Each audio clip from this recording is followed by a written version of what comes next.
بسم الله الرحمن الرحيم. السلام عليكم ورحمة الله وبركاته. أسعد الله مساءكم جميعا. Good afternoon everyone. I'm Mohammed Al-Aboud. With me, Dr. Amjad Bernawi. Today we're gonna moderate our activity. We have three topics. First, late complications of cardiac surgery is gonna be presented by Dr. Abir Al-Ghamdi, and the second lecture, pre-operative evaluation in cardiac surgery by Dr. Noura Al-Bugami with the guest consultant, Dr. Faisal Al-Amri, adult cardiac surgeon at King Faisal Specialist Hospital and Research Center, Riyadh. Third lecture and the final one is risk stratification in cardiac surgery by Dr. Tasneem Balkhior. I wish you all the best and you enjoy the session of today. Dr. Abir, are you ready with your slides? Yes, I'm ready. You can share it, please. And do you have a consultant guest today with you? No, unfortunately. Okay, no problem.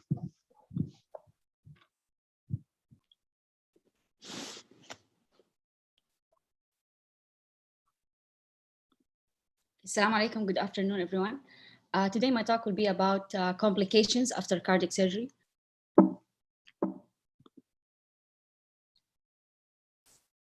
In introduction, use of cardiopulmonary bypass distinguishes cardiac surgery from other types of surgery. It introduces a unique set of potential post-operative complications.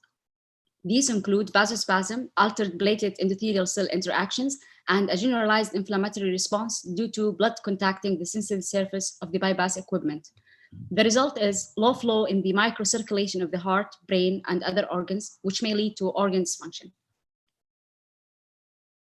The Society of Thoracic Surgeons has been collecting clinical cardiac surgery data since 1989.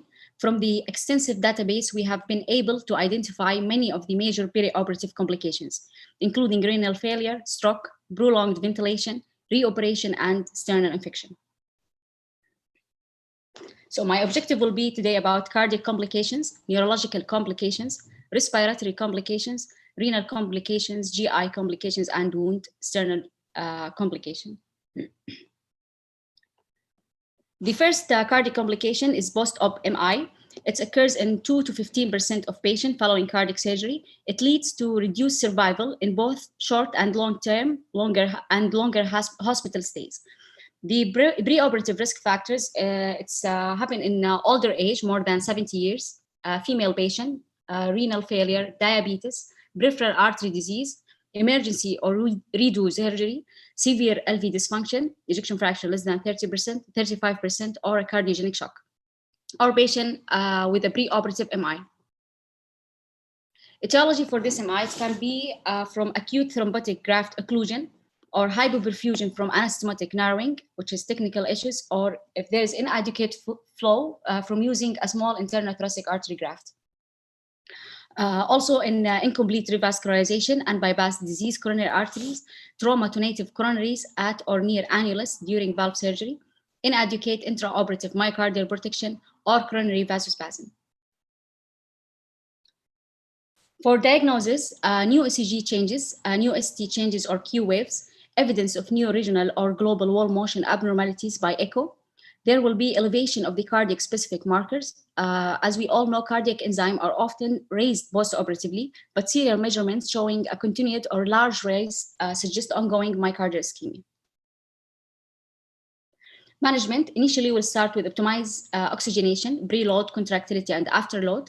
Start NTG infusion. Ischemia with hemodynamic instability mandate re-exploration of a surgical cause is suspected. And if the cause is still unclear, patient can go for cardiac catheterization. Placement of an intra-aortic balloon pump is beneficial for ongoing ischemia or evidence of hemodynamic compromise, especially in the immediate post-operative period. However, it should be just bridging till we find out the etiology of the problem. The long-term result of coronary bypass surgery are influenced by the development of atherosclerotic disease in the bypass conduits and the unbypassed native arteries or native artery beyond the bypass sites. Factors that can improve these results include use of internal thoracic artery grafting, aggressive control of risk factors like cessation of smoking, statins for hypercholesteremia, optimal control of hypertension and diabetes, and use of aspirin. Now we'll go to the second complication, second cardiac complication. It's post-pericardiotomy syndrome. It has been reported in 15 to 20% of patients following open heart surgery and is considered to represent an autoimmune inflammatory response. It may occur within the first week of surgery or several weeks to months later. Post-pericardiotomy syndrome is more common in younger patients and those with a history of pericarditis or steroid-using pre-op.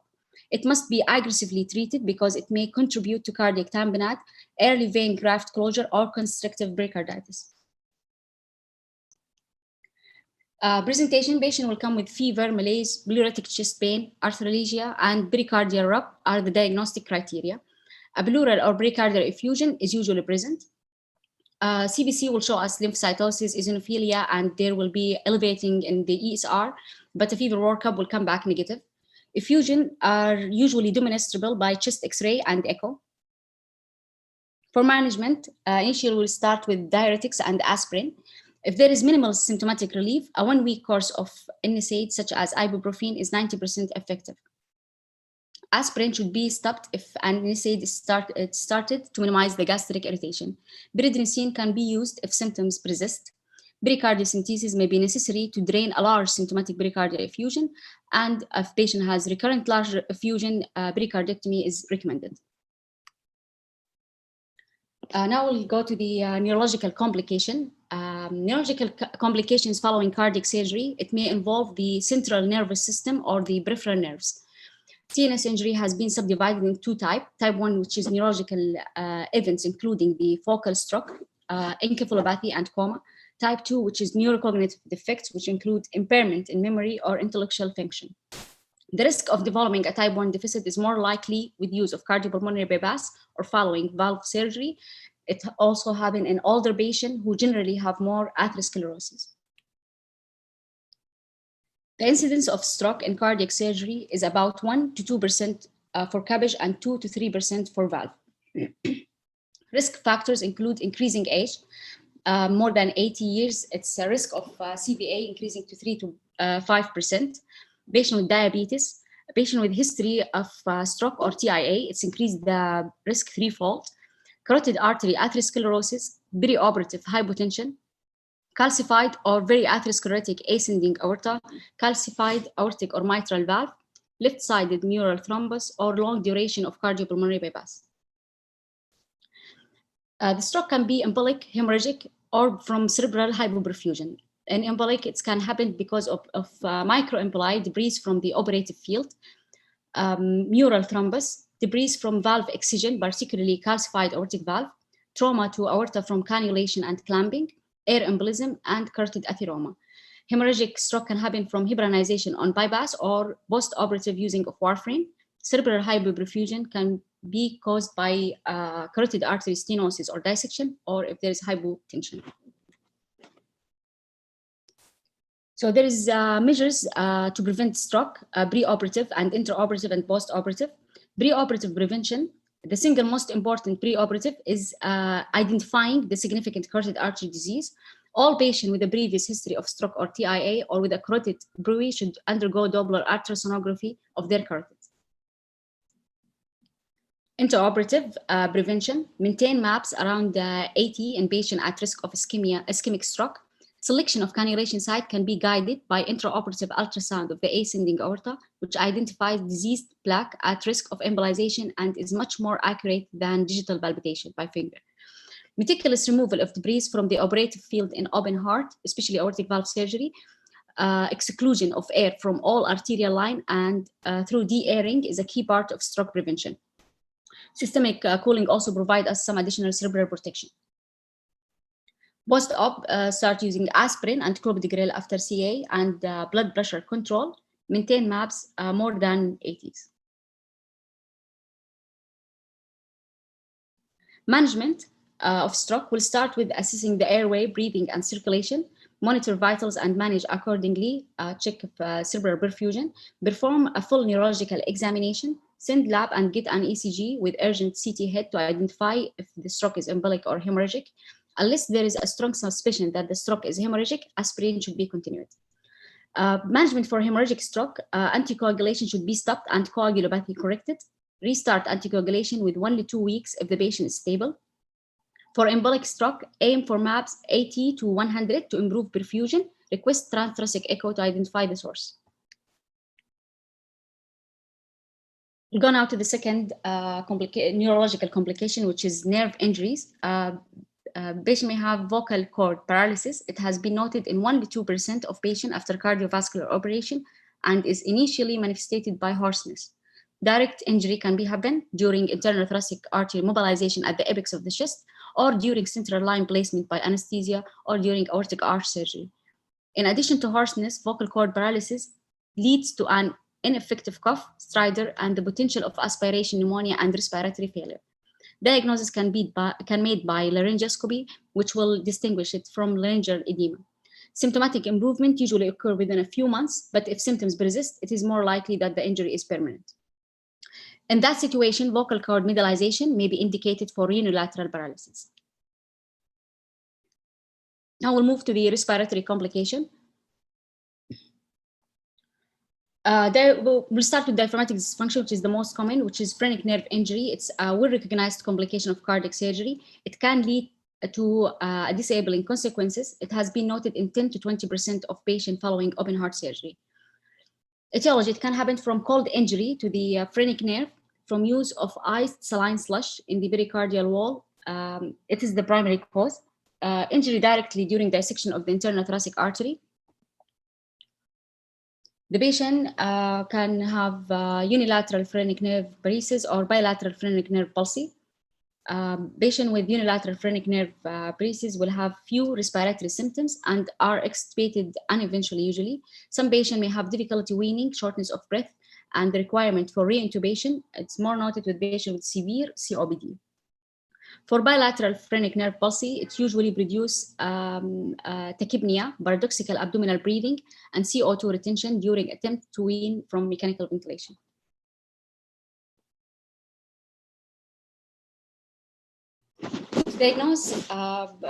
For diagnosis, we use chest X-ray. As we can see here, it will demonstrate an elevated hemidiaphragm at end expiration. Diaphragmatic fluoroscopy also will demonstrate for us paradoxical upward motion of the diaphragm during spontaneous inspiration. Ultrasonography will show us hypokinetic, immobile, or paradoxical moving diaphragm during respiration. Transcutaneous phrenic nerve stimulation also can use to evaluate the patient. For management, supportive until phrenic nerve function recovers, which may take up to 2 years. Diaphragmatic application can provide significant symptomatic improvement in patients with dyspnea from unilateral paralysis. Ventilatory support, unfortunately, is necessary for patients with bilateral involvement. Now we'll go for the second complication in respiratory, which is pulmonary embolism, and it's a rare event. The few published studies data quote its incidence as 4%. Risk factor include older patient, obesity with BMI more than 30, prolonged bed rest and immobility, pre and post-operatively, hyperlipidemia, prolonged mechanical ventilation.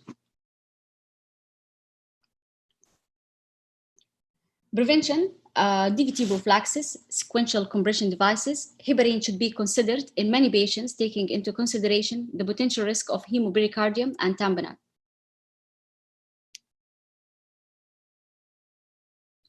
Manifestation, patient will come complaining of pleuritic chest pain and shortness of breath. The acute onset of these symptoms is distinguishes us from the typical post-operative respiratory symptoms.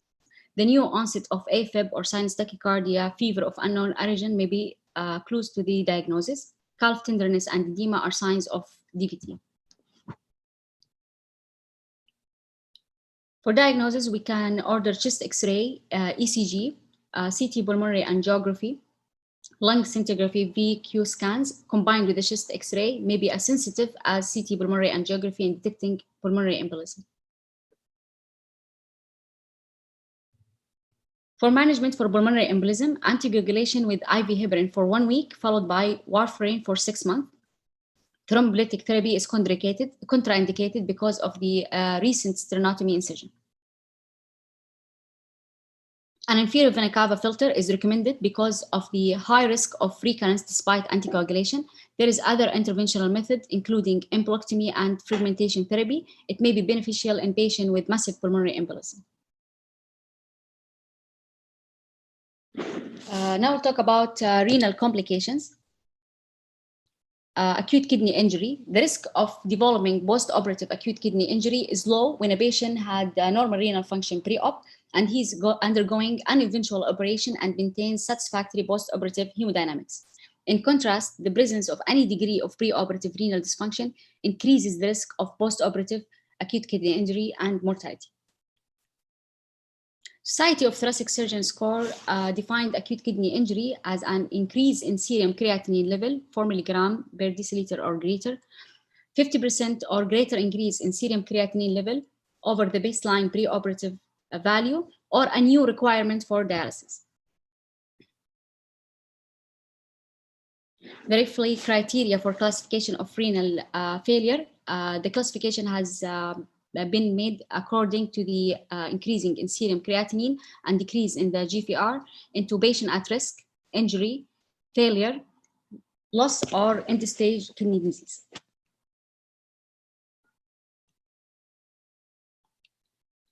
So for preoperative risk factor for acute kidney injury, all patient with age more than 75 years, creatinine more than 530, patient with left ventricle dysfunction, hypertension, diabetes, peripheral vascular disease, hypoperfusion, intrinsic renal damage caused by NSAID or contrast or other medication.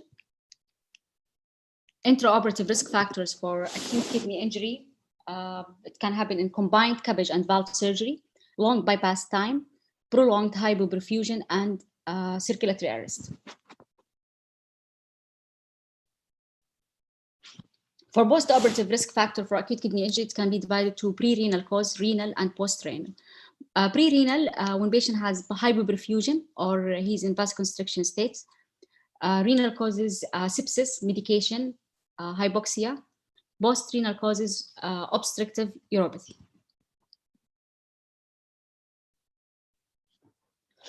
So there is some measures has been taken to reduce the risk of acute kidney injury, which has been divided pre-operative measures, intraoperative, and post-operative.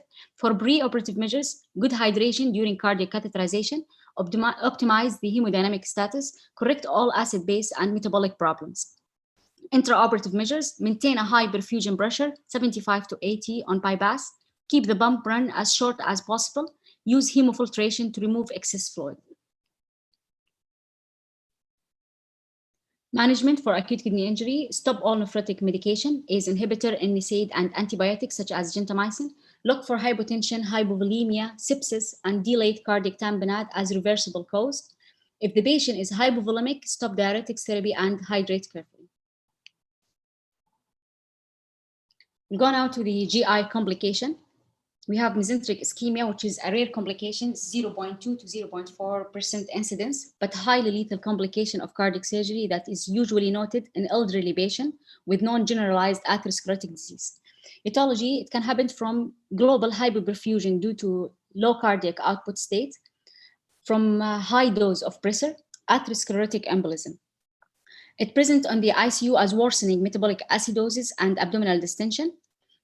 Awake patients may complain of severe abdominal pain, nausea, and vomiting, diarrhea. On auscultation, bowel sound will be absent.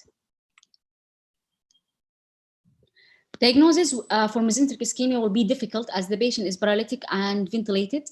Contrast CT would be helpful. Definitive management is laparotomy and resection of infarcted segments.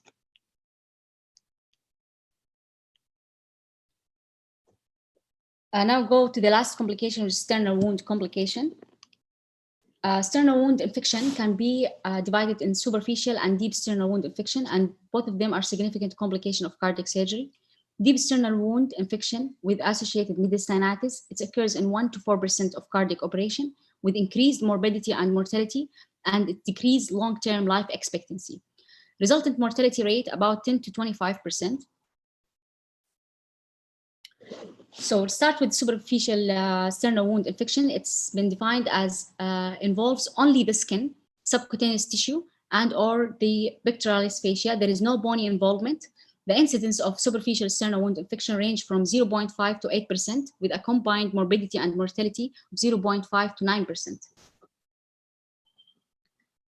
For deep sternal wound infection, it's defined as infection reaching tissue deep to the subcutaneous layers and either positive culture, macroscopic histological evidence, pus, and the patient become symptomatic. Risk factors, it can be related to patient comorbidities like obesity, diabetes, COPD, renal dysfunction, peripheral vascular disease, older age, and impaired nutritional status. It can also be caused of emergency surgery, reoperation, bilateral internal thoracic artery, or prolonged duration of the surgery. It can happen also from post-operative complication like re-exploration for bleeding, multiple transfusion, prolonged ventilatory support, and low cardiac output status. Causes, the most common pathogen for sternal wound infection is Staphylococcus epidermis. It can happen also because of Enterococcus, Staphylococcus aureus, Klebsiella pneumonia, and Pseudomonas aeruginosa. Presentation, in minor superficial infection, patient will come with local tenderness, arrhythmia, serous drainage, or a localized area of wound breakdown with purulent drainage. The sternum is usually stable. In major deep incisional infection, patient usually present with significant purulent drainage, often with an unstable sternum. The patient normally has fever, lethargy, and chest wall pain. Evaluation, on examination, you can feel the sternal click by putting your hand on the chest of the patient, ask the patient to cough or turn their head left and right while feeling for movement in the sternum. Culture may identify the organism and direct appropriate antibiotic therapy will be started. Chest CT scan will help us in identifying a deep infection and to make plan for the duration of the antibiotic. Treatment of minor infections, it's usually respond to oral antibiotic, opening of the wound, and local wound care. Persistence of a sinus tract or multiple areas of breakdown suggest a deeper seated infection, often involving the sternal suture. This usually requires surgical exploration rather than dressing changes. It may respond to simple wire removal and cutting of the involved bone within a 6-week course of antibiotic. Vac therapy also is helpful. Treatment of major infections require mediastinal exploration for debridement of infected tissue. Antibiotic therapy is generally recommended for 6 weeks and vac therapy.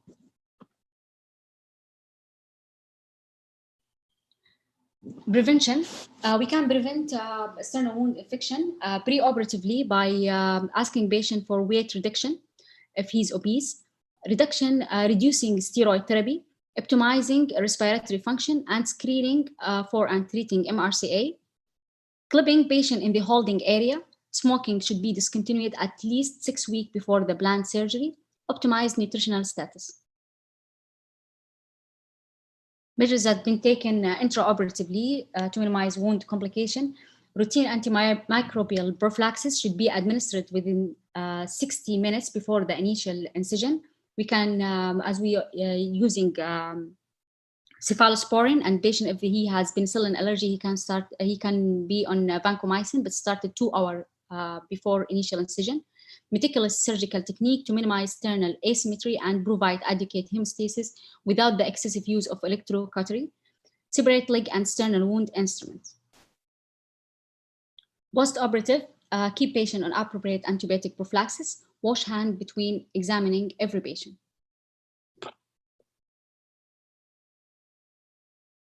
For summary, I have these 3 tables. It's summarizing the complication from the induction of anesthesia and the bypass and the end of the surgery. Thank you.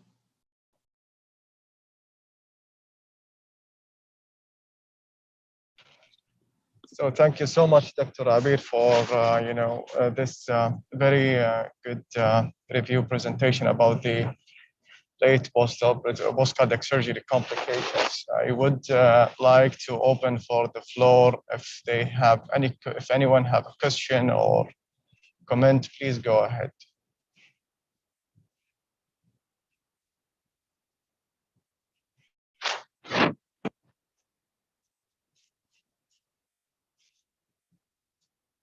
So it seems there is no questions and there is no comments. Do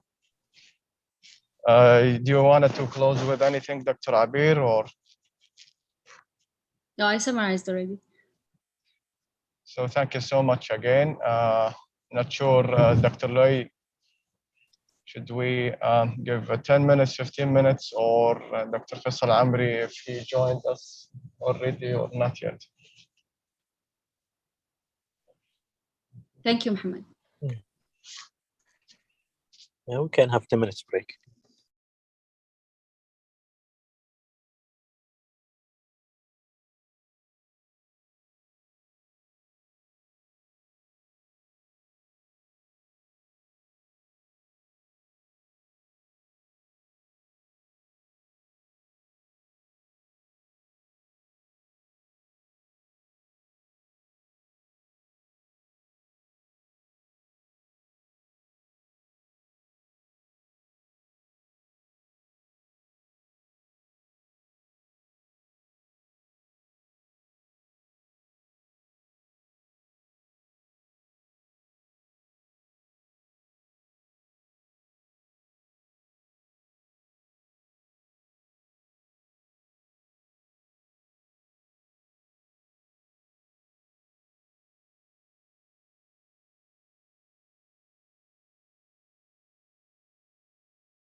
Assalamu alaikum.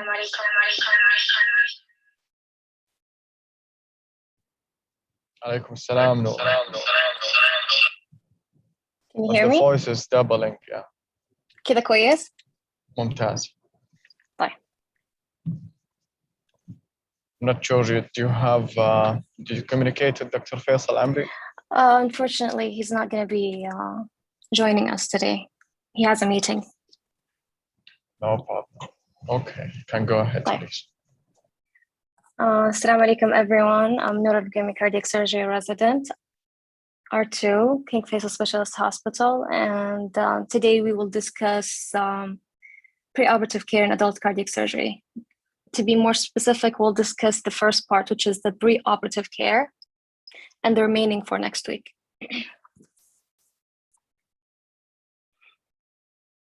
So in this presentation, we'll talk about history taking, physical examination, important baseline laboratory and investigations required to evaluate the patient before surgery. And we'll talk about the medications management preoperatively according to guidelines. And we're not going to spend much time on the risk assessment since Tasneem will cover this later.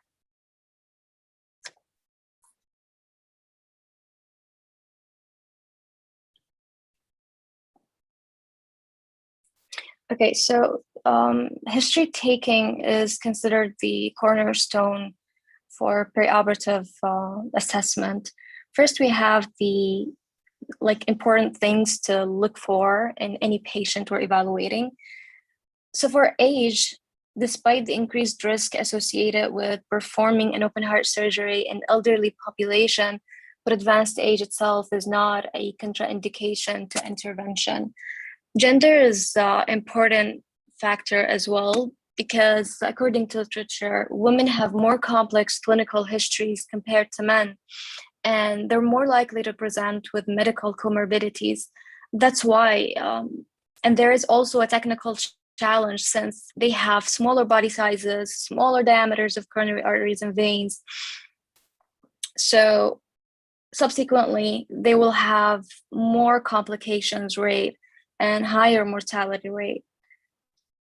Symptoms of importance when you evaluate your patients will be typical cardiovascular symptoms like retrosternal pain, back pain with or without radiation. They'll have shortness of breath, palpitation, sweating, and plus minus edema, depending on the etiology. So it's important when you take the history is to ask about the acuity and chronicity, the severity of the disease, the frequency and duration of the symptoms. It's also important to ask about associated symptoms and alleviating and exacerbating factors, any life modifications, and functional status. So if you're evaluating someone who's accepted for CABG, for example, you'll ask about the angina, stable, unstable. You'll ask about or try to identify ischemic cardiomyopathy or concomitant valvular disease. And it's always an important or beneficial to check the NIHA classification to see the resolution or sort of the improvement in the patient's state post-op to have a comparison before and after surgery. Also check for, it's very important to review the systems. Check for constitutional symptoms, active infections, try to rule out upper respiratory or UTI, because if you have any active infection anywhere in the body, it must be addressed and treated before surgery. So this is the New York Heart Association classification. Class 1, when the patient has an established cardiac disease but asymptomatic, and class 2, when they have mild symptoms on ordinary activity, and class 3, when they have significant limitation in activity due to symptoms that is resolved with rest, and 4 is considered severe limitation that's not relieved even with rest. All right, so another important part of the history is the past medical, because it could influence your outcome. So first of all, we have the cardiovascular diseases. So check for any arrhythmias, especially AFib. If they do have AFib, it's important to know whether it's paroxysmal or chronic, whether the patient is anticoagulated or not. Another important entity is infective endocarditis, usually have friable tissue and difficult inside intraoperatively. You also need to check for any valve disease, any peripheral vascular disease. And we're asking about these things because, well, first of all, if you're going to surgery for CABG, let's say, and you find out they have a severe valve disease, you may consider replacing the valve or repairing. And for peripheral vascular disease, you don't know, maybe you will require intra-aortic balloon pump intra-op or in the post-op phase. So it's important to know what to expect in this patient. Another part of the past medical that is really important is respiratory system. So you check for any obstructive lung disease, COPD, asthma, you check for interstitial lung disease, you check for any recent signs or symptoms of respiratory tract infection. Another entity is hematologic diseases. So we need to check for anemia, any history of HIT or hypercoagulable disorders. This would also influence our outcome and the way we behave intraoperatively. Another entity is endocrine. So the most important one here is diabetes mellitus, whether they're insulin dependent or not, thyroid diseases as well. And we have oncology and radiation, especially if they have history to chest radiation, because we know intraoperatively they're like, if your patient had history of chest radiation, you can expect that the surgery may be difficult in terms of sternotomy. They will have adhesions. So you need to ask about the indications, dates of exposure, the frequency and duration, and even the dosage. Okay, so about atrial fibrillation, if they do have history of atrial fibrillation, make sure to know whether it's paroxysmal or chronic and whether they're anticoagulated or not, because patients with chronic atrial fibrillation are more likely to require inotropic support intraoperatively and intra-aortic balloon pump placement post-op, and a lot of them require temporary basing during and after surgery. So altogether leading to longer hospital stay. About the chronic obstructive pulmonary disease in cardiac surgery, why is this important?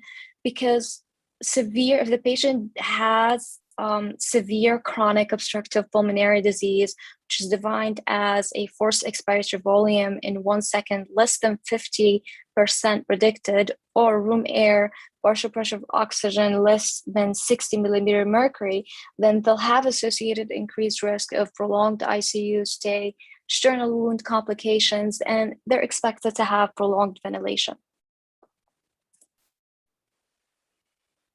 So if you do have a patient with anemia preoperatively, how are you supposed to deal with them? So this is according to guidelines. Identify high-risk patients. For example, elderlies, preoperative anemia, small body size, non-CAPG procedure, those requiring urgent intervention, preoperative antithrombotic drugs, or those who have acquired or congenital coagulative disease. This is class 1B. Preoperative hematocrit and platelet count are indicated for risk prediction since abnormalities in these variables are amenable to intervention, and this is class 1A. Preoperative autologous donation augmented with erythropoietin in selected patients when possible, although it's limited applicability for most patients, and this is class 2AB.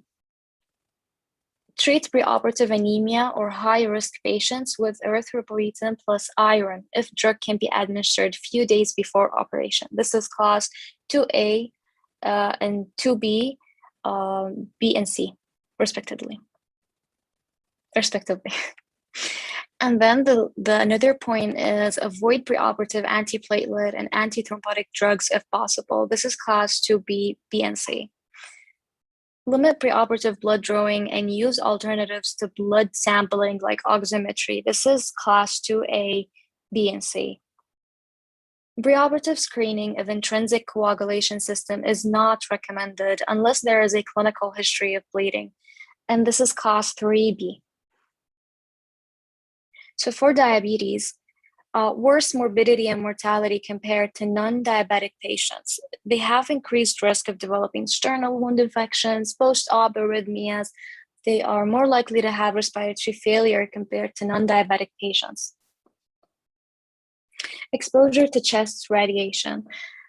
This is an important thing to ask about because they'll have increased risk of mediastinal adhesions, as I said before. They could have aortic calcification, which could affect our cannulation decision or techniques, and they are more likely to have restrictive cardiomyopathy. So there was a concern regarding also the quality of the internal mammary artery after exposure to thoracic radiation. In one study, they claimed that less than 25% of the harvested Lima grafts in irradiated patients were deemed suitable for use intra-op. But another study was done, and they say that there are no histologic evidence actually of damage to the Lima in irradiated patients, and no difference in the flow rate and between radiated and non-irradiated patients. However, long-term graft patency was found to be different and significantly reduced in those with history of radiation. So they say it's decreased to the extent of comparability with the saphenous vein post-radiation. Another thing to check for is any liver conditions. So pre-existing liver dysfunction, cirrhosis, hyperlipidemia. You need to check for history of heavy alcohol use or hepatitis C when you evaluate your patient pre-op. If they do have any sort of chronic liver disease, it's always a good idea to check the Child-Turcotte book classification system for cirrhosis to identify their risk of liver injury post-op. Hyperlipidemia increases the risk of in-hospital major adverse cardiac events like sudden cardiac death and low cardiac output and perioperative MI.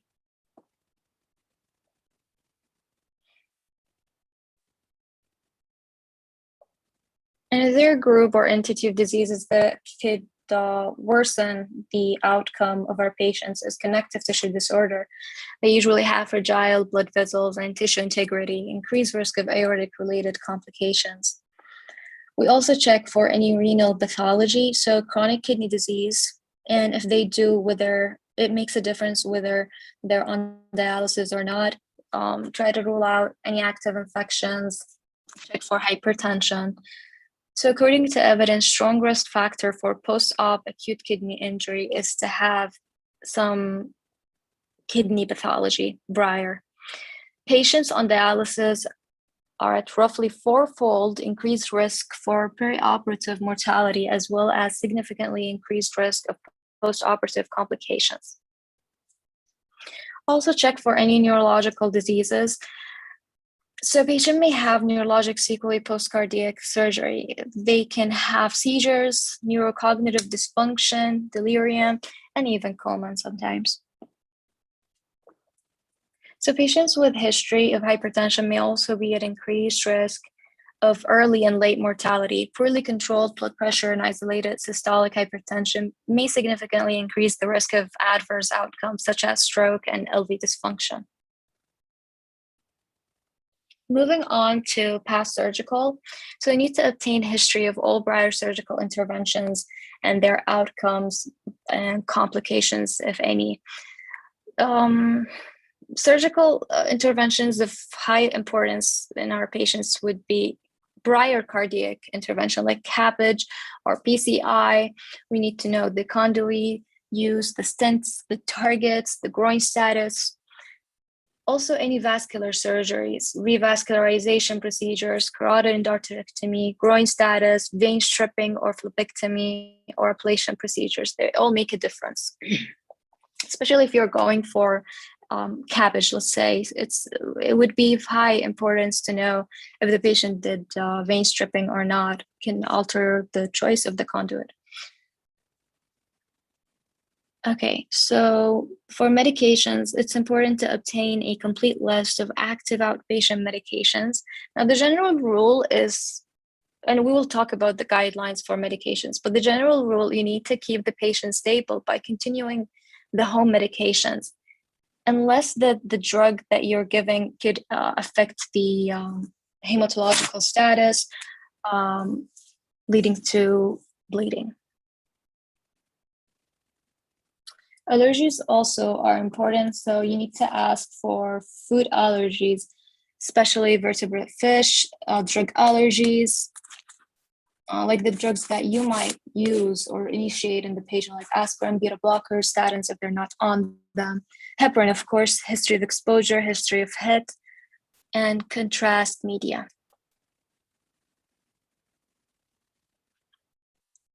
For social history, it's important to ask about smoking, alcohol, illicit drugs, and socioeconomic status.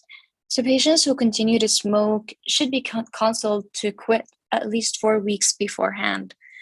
Now, we're saying 4 weeks because according to literature, that's the duration required to actually make a difference, reduce secretion, and reduce risk of mortality.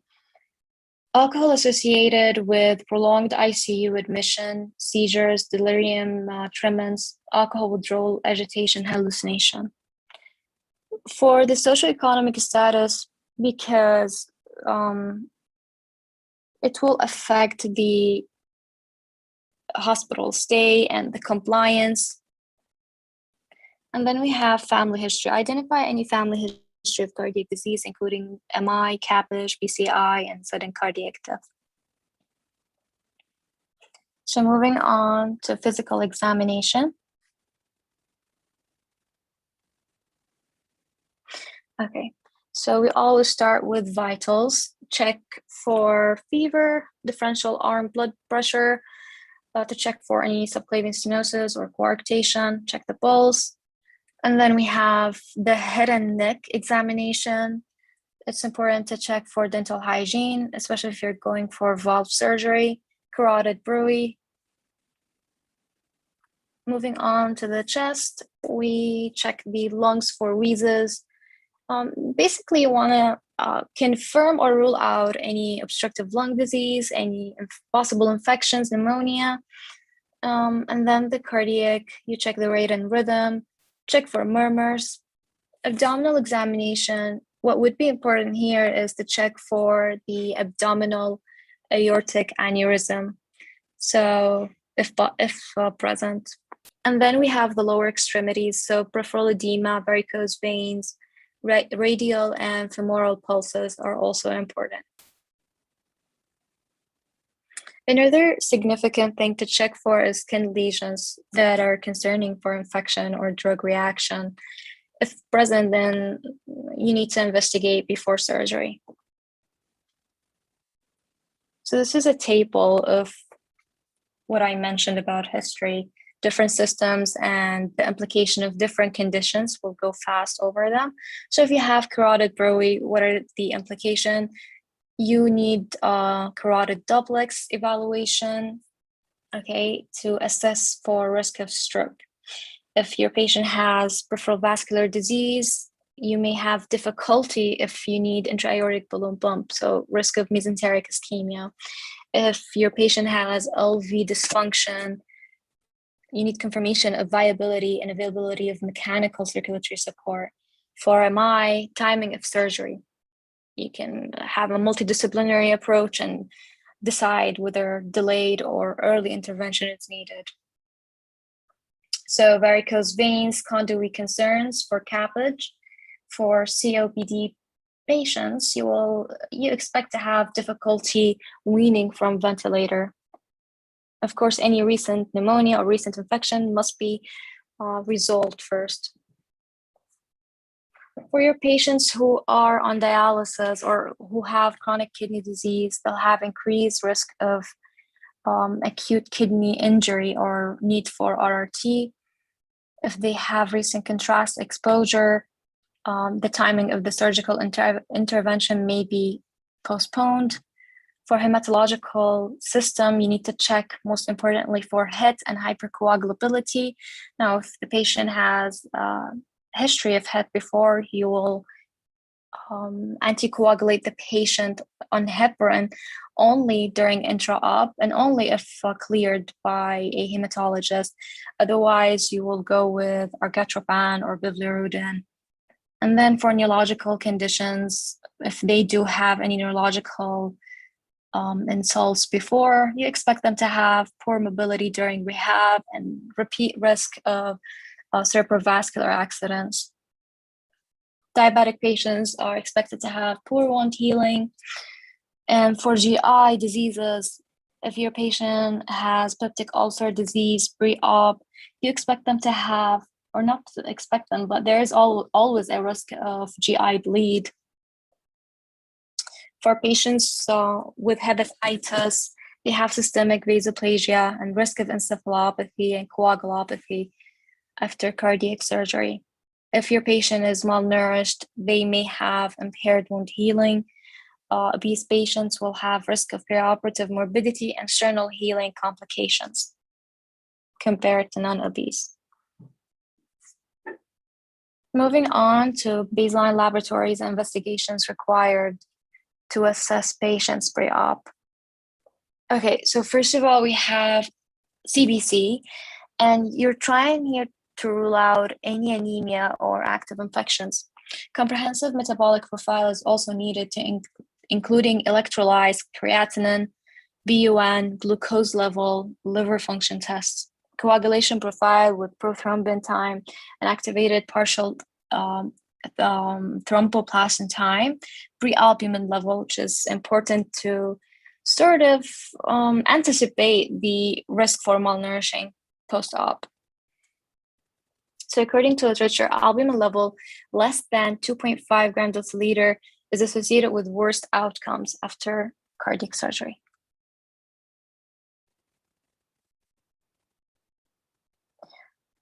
Okay. We also do platelet assay, bleeding time, or thromboelastography.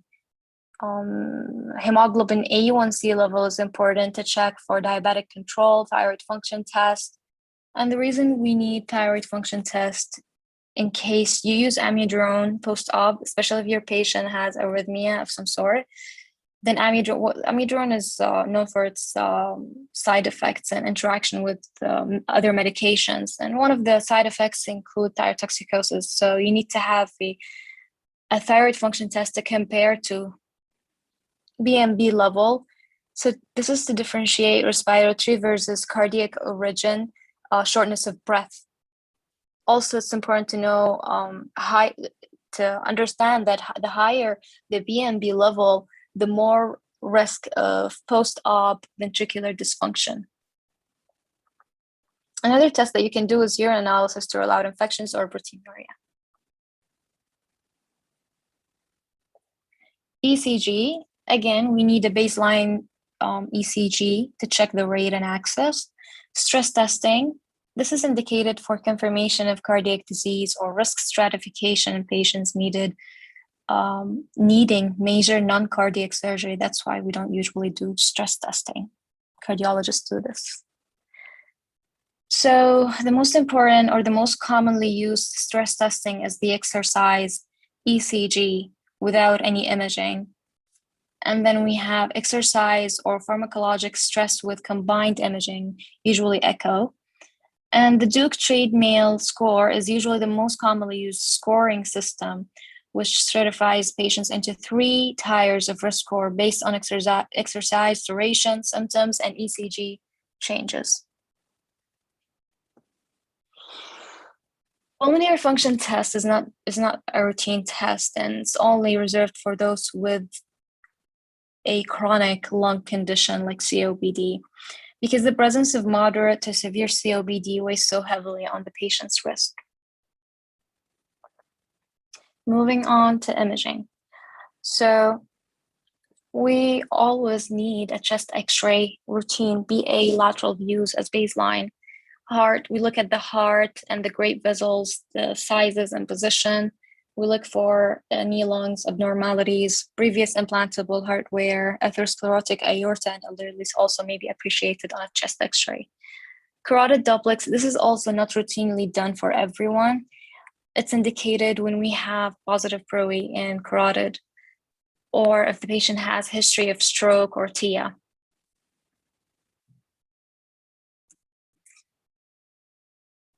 CT scan, this is also not done for everyone. We reserve it to those with aortic diseases or with for patients who are undergoing redo surgeries, because they'll have increased risk of retrosternal structure injuries and adhesions, especially the Lima grafts or aortocoronary vein grafts.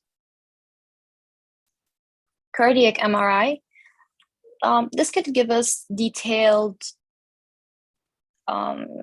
information on aortic valve structure, the ascending aortic diameter and pattern of dilation, as well as the pathology throughout the arch and descending aorta. Left heart catheterization for visualizing the coronary anatomy, and it's indicated for all patients undergoing CAPG, or if they have, especially the ones with discrepancy in the findings between non-invasive testing and physical exam, we can exclude young patients who are undergoing non-CAPG cardiac surgery, or of course, if the patient is, if the operation is emergent operation, then there's no time for left cath. So I'm not gonna talk in details here, but we just need to know here that we have many scoring systems to assess the risk, and the most common ones are Euroscore and STS score. The current Euroscore 2 was developed from an international cohort of 22,381 patients, and it was published in 2012. It's been validated for isolated CAPG and better predicts operative mortality and postoperative morbidity than the original model. And for the STS score, it was derived from a cohort of 700,000. So the main thing here, the bottom line is Euroscore will only tell you about the risk of mortality or the percentage, okay? And the STS score will give you more details, the risk of prolonged intubation, the expected complications. So that's why it's considered superior, the STS, to Euroscore.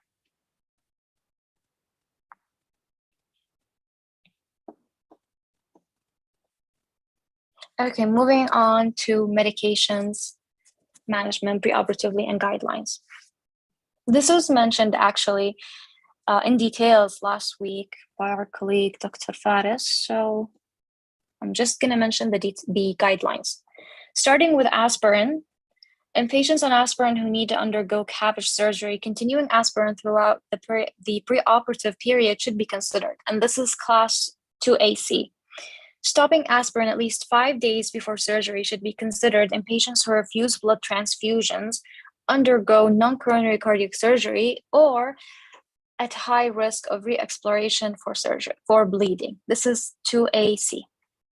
Bridging oral antiplatelet therapy with low molecular heparin is not recommended. This is class 3B.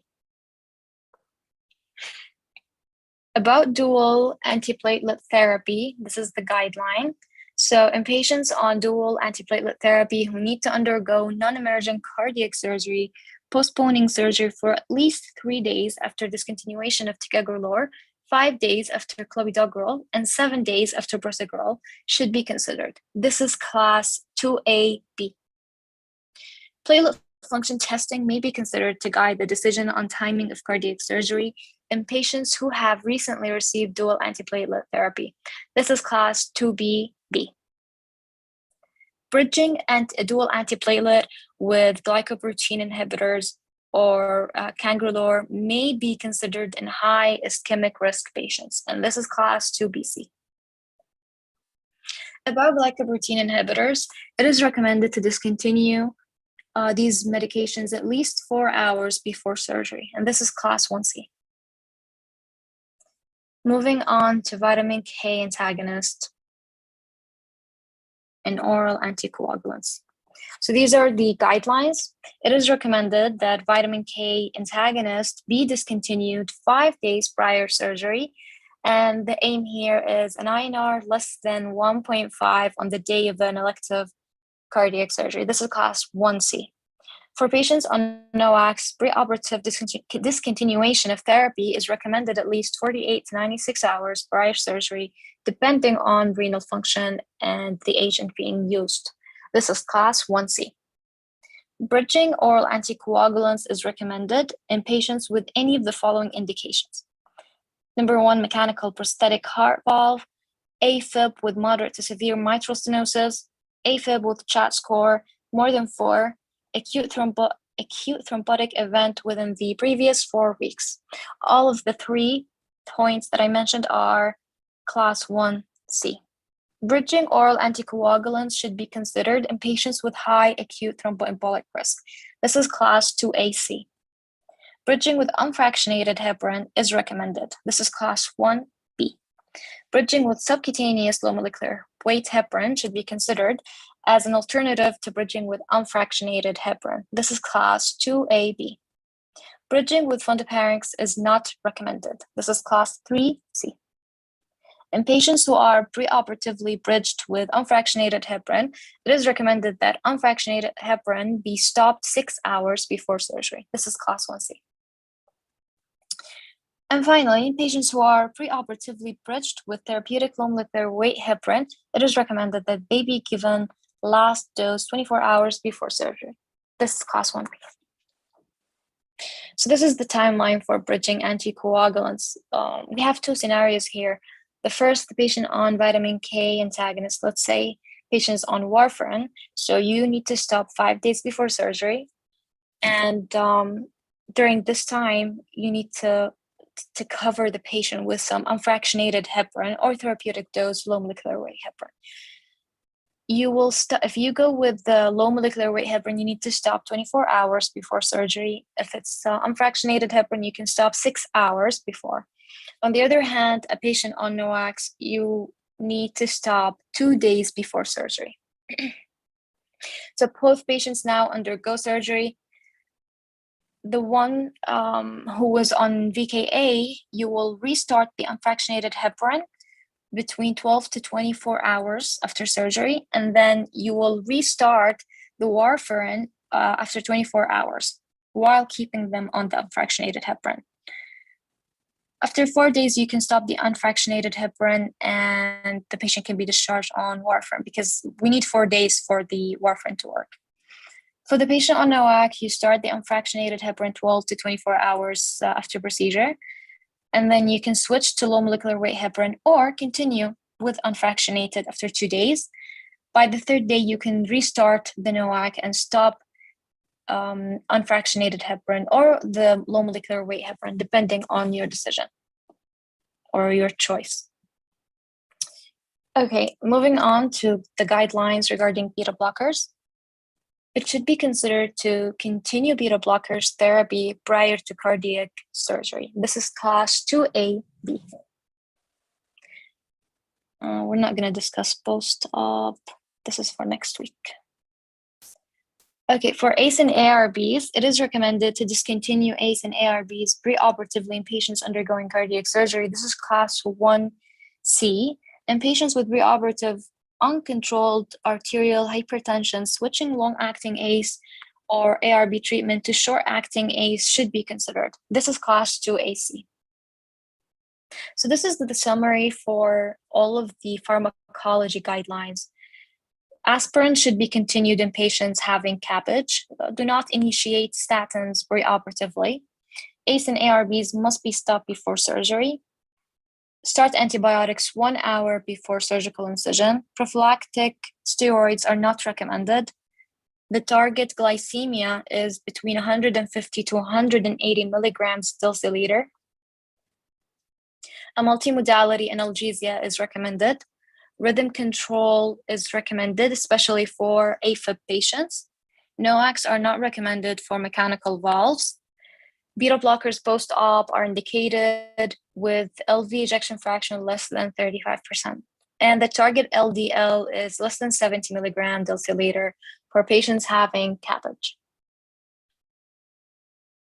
So in conclusion, patients who present with emergency conditions such as acute aortic dissection are often not appropriate for multidisciplinary evaluation and the extensive pre-op evaluation that we just talked about.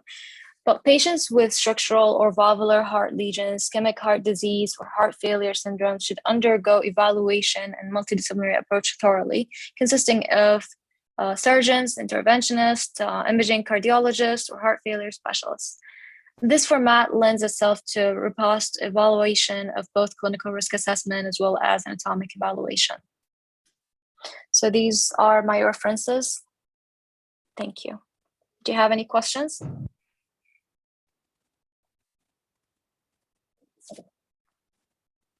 Any questions?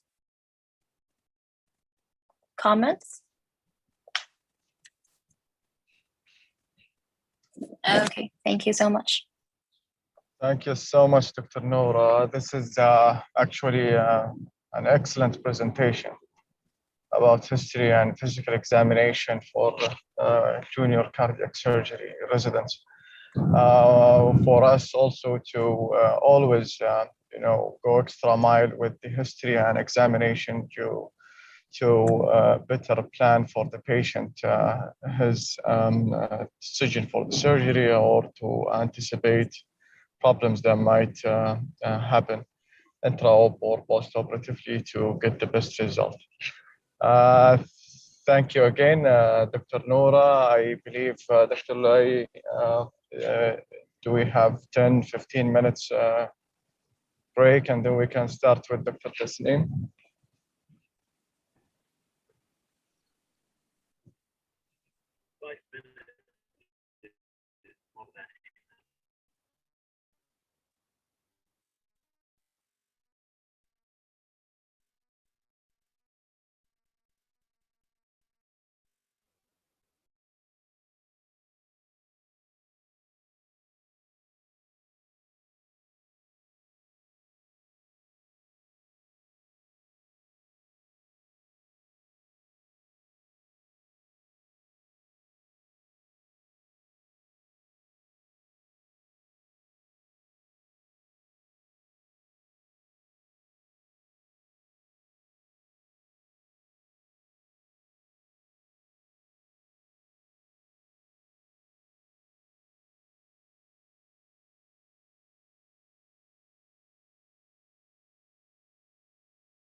Assalamu alaikum.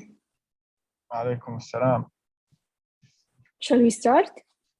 Yes, please. So this is the end, the last lecture of today with Dr. Tasneem. I hope it's gonna enlighten us about risk stratification and cardiac surgery. Please go ahead, Dr. Tasneem.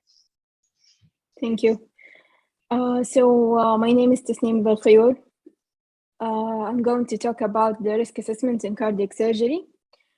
So my objectives for today is risk assessment. It's going to be two parts. The first one is risk assessment. The second one is the risk scores.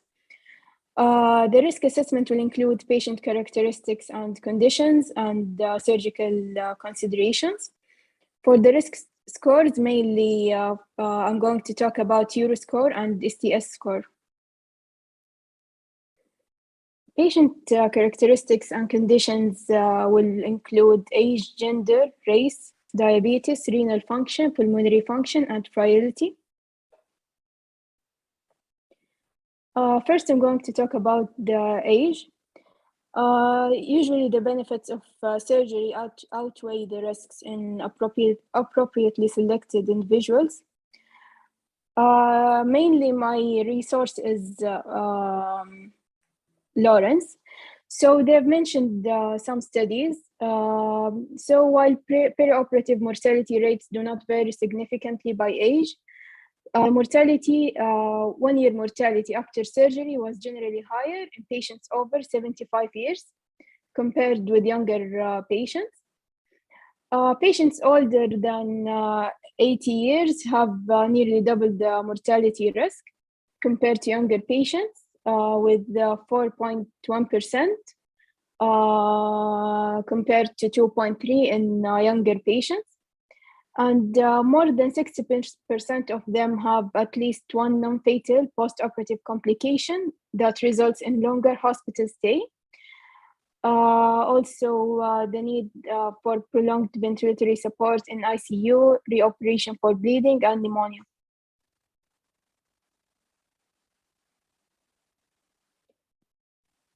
Usually, higher complications occur in elderly patients with low BMI, less than 23. Patients more than 90 years can safely undergo cardiac surgery with 95% 30-day survival and 93% survival to hospital discharge with improved surgical techniques and careful patient selection. Now I'm going to talk about the gender. Some studies suggest that female gender is an independent predictor of post-operative morbidity and mortality. Several large retrospective cohort studies of patients undergoing CABG found that women had higher mortality rates than men, even after adjusting for comorbidities and confounding factors, which include body surface area. So possible explanations for that is smaller coronary arteries, which may be technically difficult in performing anastomosis. Differences in referral for surgery. Women are being referred at later disease stage. And also gender differences in self-reported outcomes. However, the quality of life after surgery is similar for women and men. Next characteristic is the race. Although crude post-CABG mortality rates differ significantly by race, data suggests that after controlling of patient and hospital variables, these differences are small. In the US, self-reported Black race is associated with increased risk of post-operative complications that include prolonged ventilatory support, prolonged length of stay, reoperation for bleeding, and post-operative renal failure. Next point is diabetes. Studies have shown that diabetes is an independent predictor of in-hospital mortality after CABG. Although there are emerging evidence indicates that severity of diabetes, specifically target organ damage, may be important in risk stratification. However, post-operative mortality does not differ significantly between non-diabetic and diabetic patients without diabetic sequelae, though diabetic patients with vascular disease or renal failure have increased risk of mortality. Patients with insulin-dependent type 2 diabetes are at increased risk of major post-operative complications that include renal failure, deep sternal wound infection, and prolonged hospital stay. So strict preoperative glucose control has been shown to lower the operative mortality and the incidence of mediastinitis. Off-pump surgery also appears to decrease post-operative morbidity in diabetic patients. Next is the renal function. Renal dysfunction is common in patients undergoing cardiac surgery. So approximately half of patients have at least undergoing CABG, at least have mild renal dysfunction, and 1/4 have at least moderate renal dysfunction. One study has shown that renal insufficiency is associated with greater risk of both 30 days and 1 year mortality, with odds ratio of 3.7 for 30-day mortality and odds ratio of 4.6 with 1 year mortality. Even mild renal dysfunction is associated with increased rates of operative and long-term mortality and the need for post-operative dialysis and post-operative stroke. Also, in renal dysfunction, the off-pump CABG is associated with lower prevalence of the need for post-operative renal replacement therapy. However, large studies are needed to determine if this correlates with the improved outcome. Next is pulmonary function. Patients with compromised pulmonary function, predominantly due to COPD, have a higher mortality and increased incidence of post-operative complications, which include arrhythmias, reintubation, pneumonia, prolonged ICU stay, and increased hospital length of stay. Post-operative respiratory failure is a common complication, 14.8% in New York database, with higher incidence, 14.8 in combined CABG with valve operations. So optimizing respiratory status prior to surgery include smoking cessation, antibiotics for pneumonia, treatment of COPD flares with bronchodilator therapy, and steroids is a critical part of preoperative management. There is an evidence that intensive inspiratory muscle training prevents post-operative pulmonary complications in high-risk patients. Next is frailty. Frailty is a syndrome that reflects a state of decreased physiological reserve and vulnerability to stressors. Many tools have been developed to measure frailty. Most of them focus on one or more of 5 core domains that define the frailty phenotype. These 5 are slowness, weakness, low physical activity, exhaustion, and shrinking. Some scales are used to measure that, the Fried scale and the short physical performance battery. This table shows the 5 domains and how to perform them. For example, the slowness, 5-meter gait speed test. You can see in the last column, if it is slow, if it's less than 0.83 meters per second, and very slow, extremely slow. There is a study done, the frailty assessment before cardiac surgery. Prospective study showed that slow 5-meter gait speed was associated with a 3-fold increase in post-operative mortality or major morbidity and provided incremental value above the STS risk score. Patients with the slow gait speed and the high risk score had 43% incidence of mortality or major morbidity, whereas those with normal gait speed and a low to intermediate risk score had a 6% incidence. Additional studies have demonstrated that preoperative frailty is associated with post-operative mortality at 30 days and 1 to 2 years. The second part of the risk assessment is the surgical considerations, which include reoperation, prior radiation, surgical complexity, and technique. For reoperation, hospital mortality among patients undergoing preoperative cardiac surgery has traditionally been higher than among patients undergoing primary operation, which is likely due to higher risk profile of patients like older age, more extensive vascular and coronary disease, and multiple comorbidities. The second thing is the demanding surgical aspects, which include sternal re-entry, pericardial adhesions, in situ arterial grafts, and diseased saphenous vein grafts. Despite these factors, hospital mortality rates associated with coronary operation have decreased with a greater surgical experience.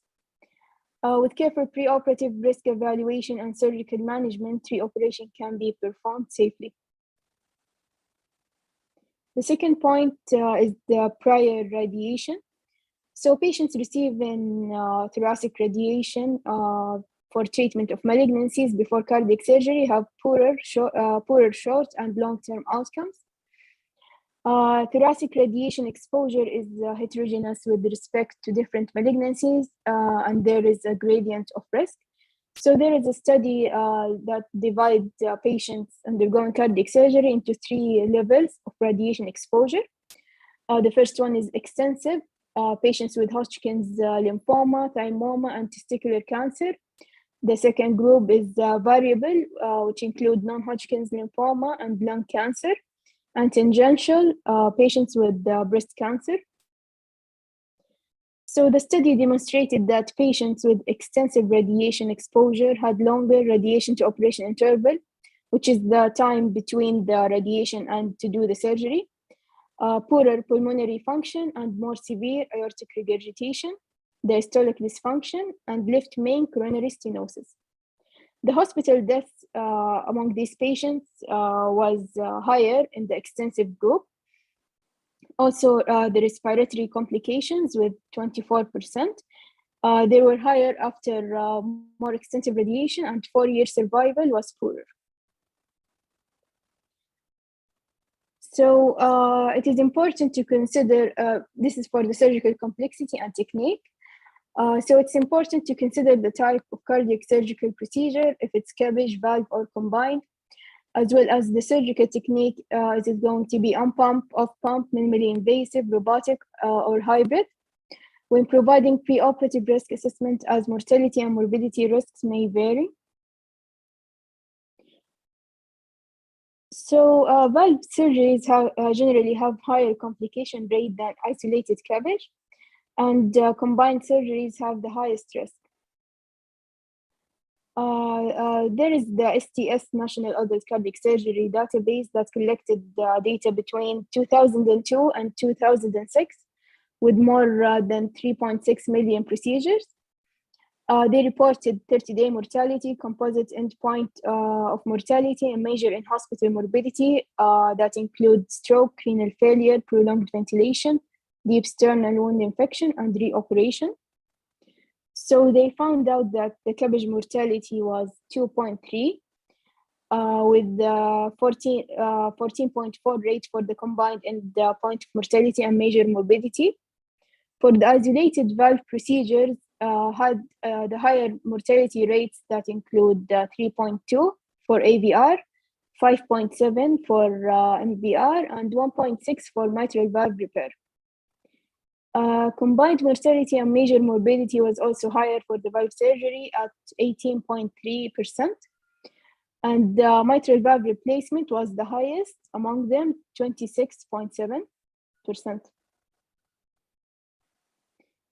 The highest mortality, the rate of 6.8, was for the combined CABG with the valve procedures.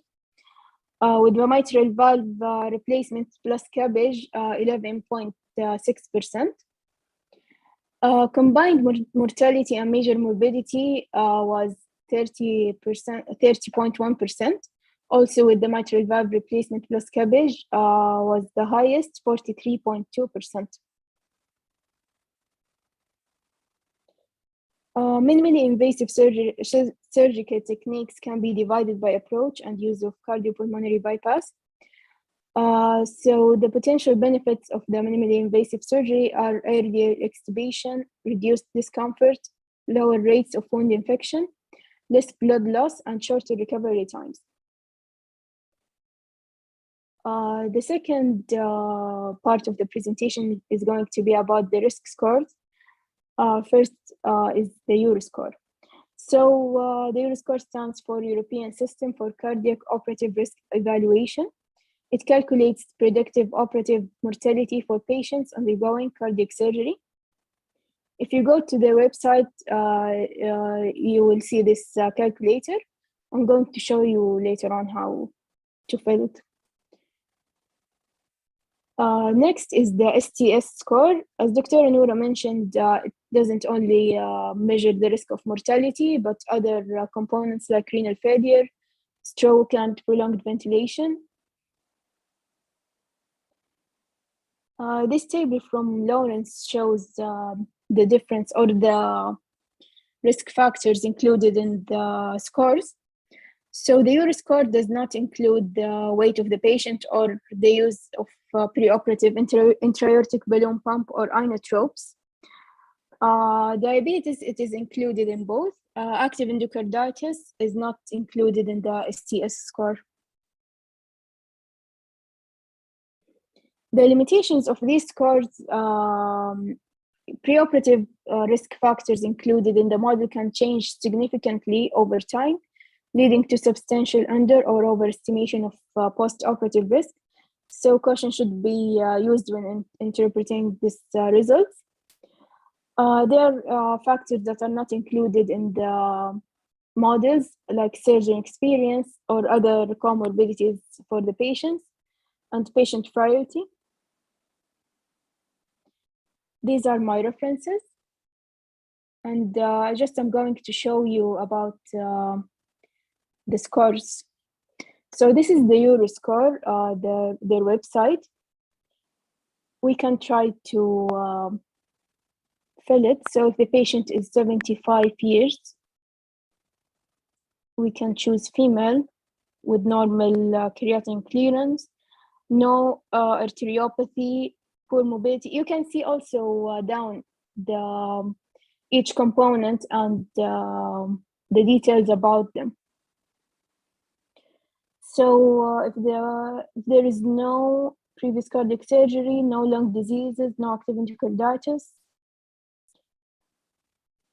if the patient is on insulin with NYHA class 2, no angina at rest, with good LV function, no recent MI or pulmonary hypertension, it was elective surgery for isolated CABG. So the risk, for example, will be 1.5% for this patient. This is for the EuroScore. You can see here the STS score, it is more extensive. We can choose the procedure first, for example, isolated CABG. We enter the age of the patient, for example, 75, female. Here also the race is included.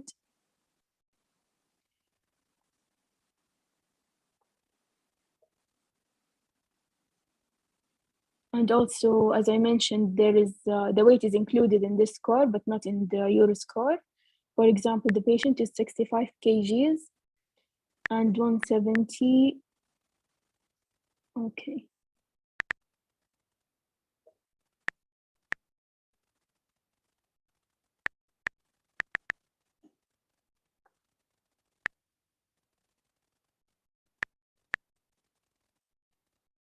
So you can see here if the patient is on dialysis, if the patient is hypertensive, immunocompromised patient, peripheral artery disease, Also included the radiation or cancer within 5 years, and other diseases which are not included in the Euroscore.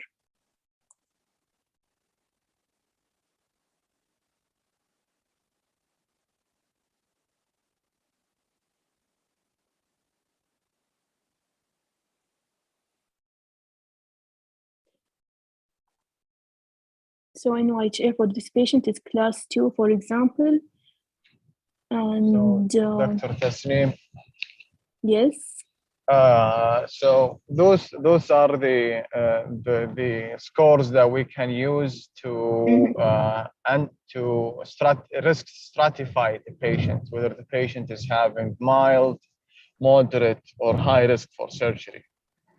Yes, the Euroscore, the STS score, and this is the way how we are gonna fill it. But just to wait the time. So usually it is very good practice to, risk stratify every patient before making a decision whether to go for surgery or not. Usually, I believe in our hospital, we usually use Euroscore second version.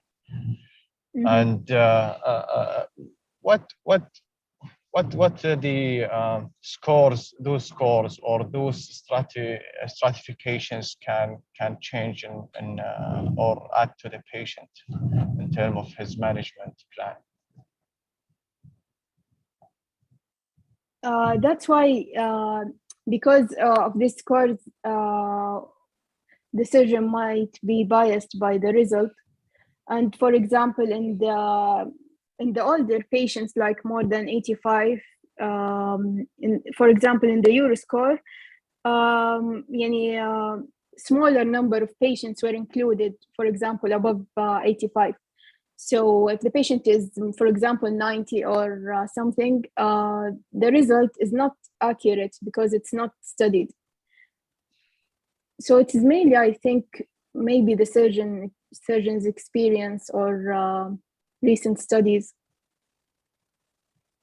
So the takeout of those scores is a tool that can help to guide the management decision of this patient. Like if I have a patient with who is having myocardial infarction, and we did for him the scores show that this patient is high risk, then I would consider alternative rather than surgery for him if suitable, because this patient is known high risk, and it just guides me, and it is not always like a book or a guideline to follow. If the patient is high risk, then must go that direction also. So it is a score that it is always helpful. Yes. That's good.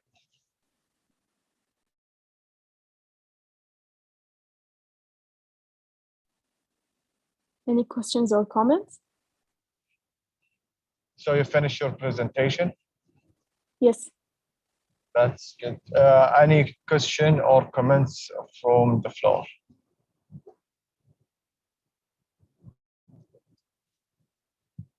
Thank you, Tasneem.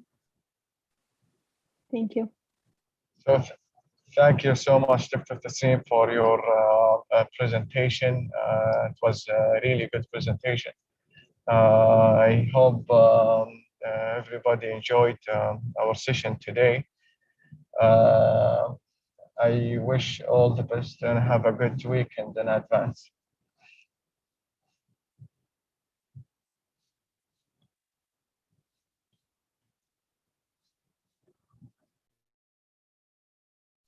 Thank you.